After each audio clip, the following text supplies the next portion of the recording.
10h38, estamos de volta com a nossa programação do Fala Cidade e nós vamos conversar agora com a Graziele Vielewski. Graziele, eu falei certo o seu sobrenome? Bom dia! Olá, bom dia. Falou assim, Graziele Vielewski. Olha só, a gente estava numa luta aqui, Grazi, para descobrir o seu sobrenome. Olha aí, treinou bem, porque falou certinho. Não, o Sandro Freitas, que é o meu tradutor, que está junto aqui comigo, ele que disse, ó, pode falar Vielewski que vai dar certo. É isso aí, tá correto. E olha, eu fico aqui pensando a importância do teu autocontrole na hora de falar o meu sobrenome agora, hein, para não errar. Não, a gente... E é o grande tema de hoje, né?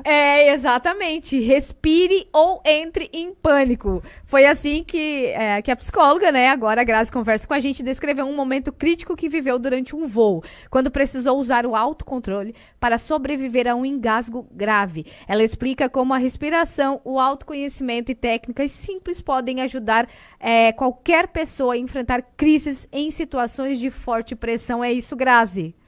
Isso mesmo. Eu passei por uma situação bastante difícil e acho não, muitas pessoas vieram ali falar comigo, Grazi, isso tem que virar conhecimento público, né?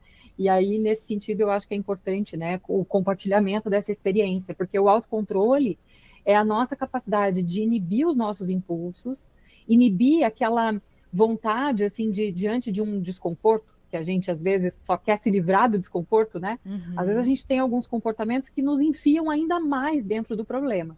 E eu passei por uma situação dentro de um voo, voltando de São Paulo, que eu fui participar de um programa lá, e na volta, eu chupando uma bala, tranquila, com meu filho pequeno do meu lado, meu marido do outro, eu engasguei com a bala no meio do Nossa. avião. E o voo estava lá em cima, não tinha o que ser feito, né? E foi um momento, assim, de muito desespero nos primeiros segundos ali, até porque as aeromoças, por mais bem intencionadas, elas não sabiam muito o que fazer. E aí pediam para eu erguer a cabeça, abrir a boca, e nada disso estava adiantando, pelo contrário, né? Estava engasgando ainda mais. E eu percebi que, eu sou psicóloga, né? E eu percebi que a situação era bem propícia para que eu viesse a óbito. Ou seja, vou morrer, né? Tô sem ar, tô engasgada Meu e Deus. desesperada, né? No meio de um voo. E aí foi muito importante o autocontrole, sabe? Se não tivesse sido ele, eu não estaria aqui falando com vocês. E como é que foi, Grazi? Assim, como que você lidou com isso e teve alguém que conseguiu fazer a manobra que a gente sabe que os bombeiros ensinam ali? Quem que conseguiu te ajudar além do seu autocontrole? Tá.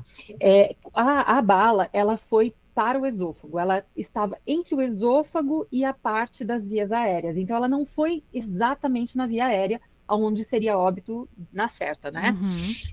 Ela estava pressionando as vias aéreas, então eu senti uma redução drástica da respiração, mas ainda assim eu conseguia respirar um pouquinho. Era como se tivesse 10% da passagem de ar ali ainda otimizada por um autocontrole, porque as vias aéreas elas estavam pressionadas, né? O esôfago e a bala ali estavam pressionando ela. Então é como se eu estivesse respirando de canudinho. E aí eu tive que passar aproximadamente 1h30.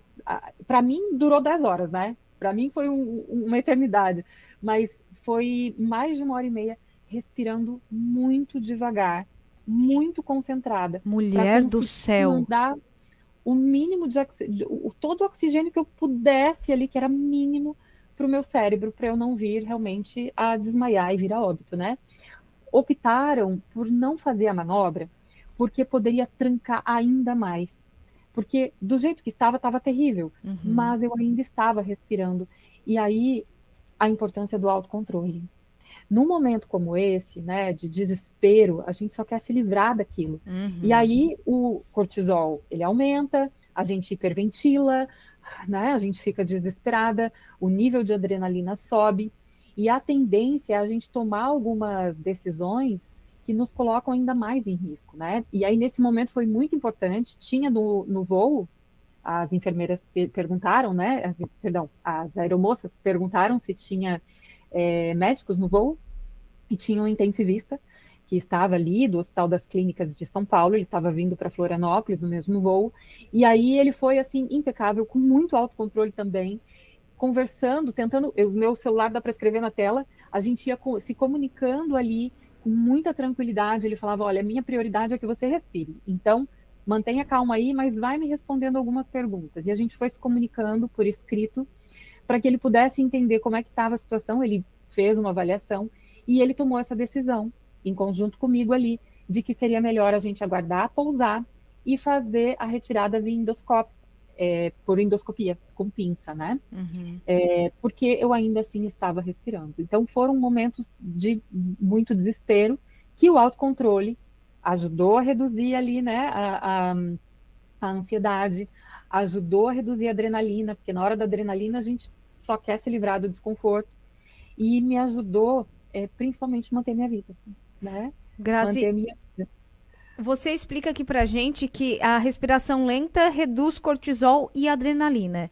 Mas como que faz isso neste momento de pânico? Se concentra em alguma coisa, em algum ponto fixo? Sim, é comprovado mesmo por estudo científico, tá?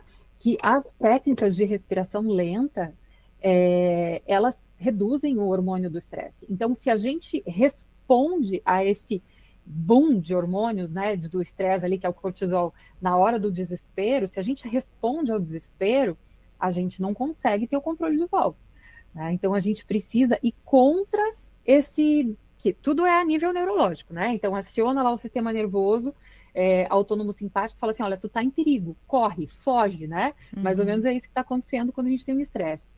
E aí a gente precisa ir contra isso, desligar esse sistema. E as técnicas de respiração lenta e contemplação, né? Contemplação do ambiente ajudam muito. Então, ao mesmo tempo que eu focava na sensação bem pequenininha do ar entrando devagarzinho nas minhas narinas, eu também tentava dar nome para as coisas que eu via, tentava me distrair daquela sensação de desespero. Então, eu colocava a mão na mão do médico, sentia o calor que eu estava tocando a mão dele. Eu olhava as poltronas na minha frente, porque é tudo aquele avião, tudo apertado, né?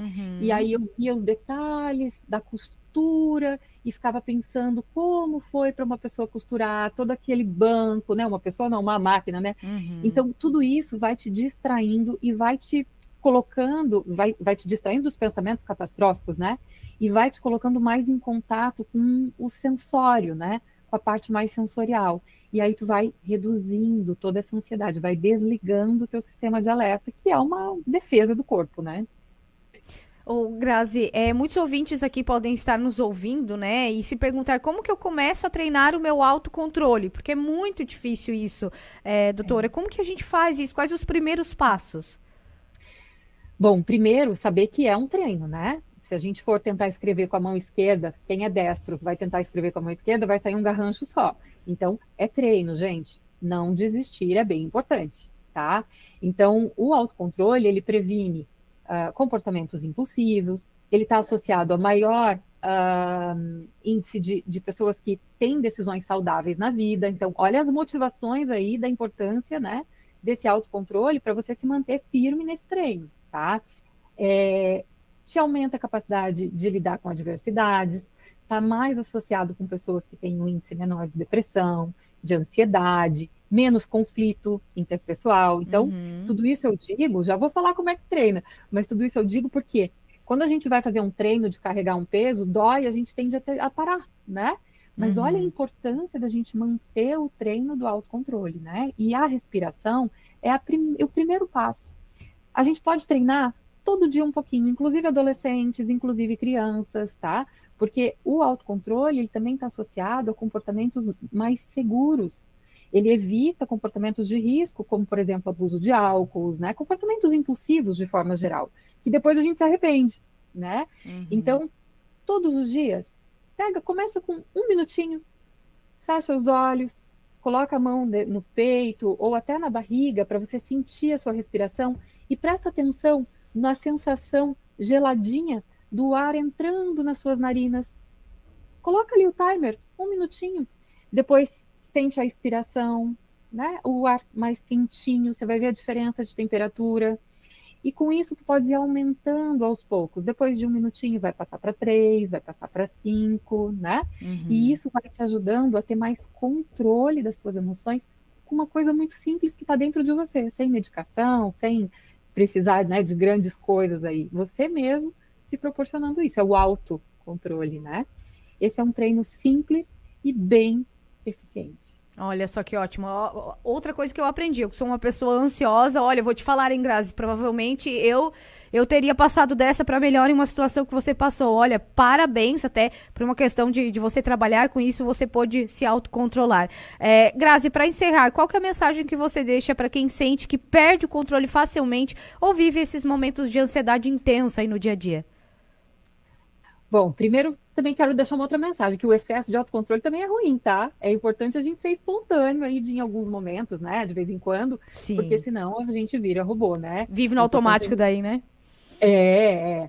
Mas assim, ó, gente, autocontrole é considerado uma competência central na saúde mental. É fundamental para que tu cresça, para que tu te desenvolva na tua vida conforme os teus próprios objetivos, para que tu alcance os teus objetivos. O autocontrole vai te trazer mais racionalidade, você vai se sentir mais alinhado aos teus objetivos e aos teus valores quando tu fores tomar decisão. Então, pratique a respiração, faça práticas contemplativas, se conheça, porque técnica também, sabe, não ajuda muito se a gente não se conhece. Então, conhecer as nossas fragilidades, conhecer as nossas qualidades, né? Conhecer como é que a gente tem comportamentos, às vezes, que se repetem, né? Os nossos padrões de irritabilidade, né? De briga, de ser muito reativo. Então, esses padrões, a gente se conhecer também é muito importante, porque isso vai trazendo cada vez mais autocontrole. Tá certo, então, doutora. Muito obrigada por ter aceito conversar com a gente hoje e trazer aí questões tão importantes aí que podem até salvar as nossas vidas. Obrigada também. Pessoal, essa foi a psicóloga Graziela Svielewski falando aí sobre autocontrole e técnicas para lidar com crises.